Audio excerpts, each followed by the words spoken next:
Hannah Storm joins us now, and she has her eye on next Sunday's All-Star Game, 6 o'clock Eastern Time from Salt Lake City. Lots of new faces in this one, Bob. No Magic, no Bird. In fact, for the first time ever, no Laker or Celtic. But what the 43rd annual NBA All-Star Game does have is 6 first-time players. The infusion of these players suggests that the game in Salt Lake City may be a symbolic passing of the torch to some of the game's brightest new stars.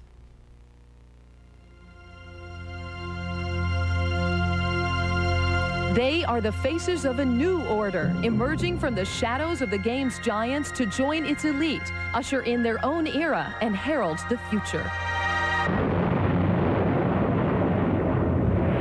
O'Neal runs the floor, takes it all the way.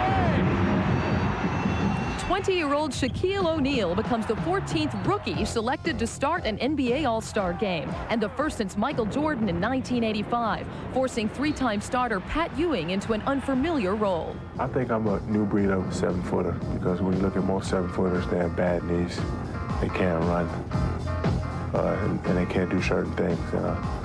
I can do a lot of things. I can run, I can dive on the floor, have a beautiful smile, see? Johnson. Joining Shaq on the front line is Hornets forward Larry Johnson. Benefiting from Charles Barkley's move west, he earns a spot on the Eastern Conference starting lineup. We get some new breed of players coming in and some new rising stars. So, you know, Magic and Bird and those guys open the door and make this league what it is today. It's up to us to continue to try to improve it. In his 8th NBA season, the Pacers' Detlef Schrempf becomes the first European player to be named an NBA All-Star. The league has gotten faster. You know, the basketball is played higher, and it's just changed a little bit. And I think the you know, the older players kind of just move on, and that's how it's been going the last couple of years. Exploding onto the All-Star scene is the Sonics' high-flying forward Shawn Kemp, the 23-year-old who jumped right out of high school and into the NBA. It shows you that the NBA is improved with younger players that have improved themselves, and it shows you that it's expanding, not just the same players that are getting into the All-Star game. Spurs forward Sean Elliott is on the verge of realizing his enormous potential. He's a first-time All-Star along with Clippers forward Danny Manning.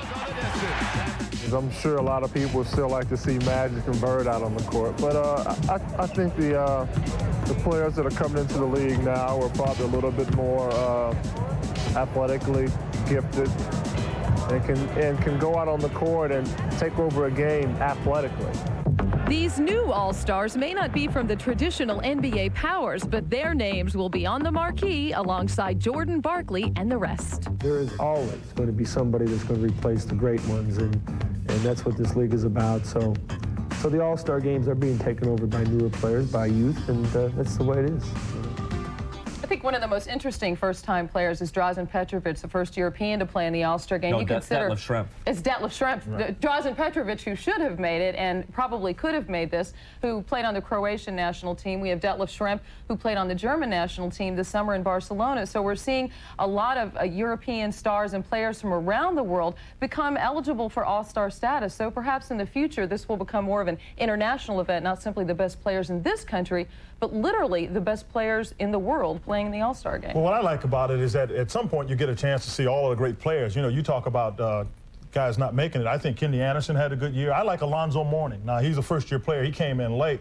But eventually, like Pat Riley says, it all starts to change. You'll see some of the new players. And I like that transition because I think, quite frankly, it's time. I mean, Michael Jordan's going to play regardless of the circumstances. But when you lose Michael, lose Larry Bird, Magic Johnson, it's time to replenish the stock, and that's what you're seeing. Occasionally you get an All-Star vote that's really more of a lifetime achievement award, like Isaiah Thomas, and that's what keeps a Drazen Petrovic off this year. And you could make a case that Derek Coleman has had a better season head-to-head against Dominique Wilkins, let's say, but Dominique obviously has the reputation that could someday take him to the Hall of Fame, and that's why Coleman doesn't make it this time. Exactly. This is a cumulative effect. If you have one good year, people need to see you 2 times to make sure that you just didn't have a great year and that it carries on more than once. That's always been the case in All-Star games. It's also nice to see players from the non-traditional NBA powers joining this year's squad. Mitch Richmond obviously isn't playing because of injury, but you have the Sacramento Kings, the Clippers, the Pacers, the 2 expansion teams, and that can only help the league in terms of competitive balance to have these superstars spread throughout the league.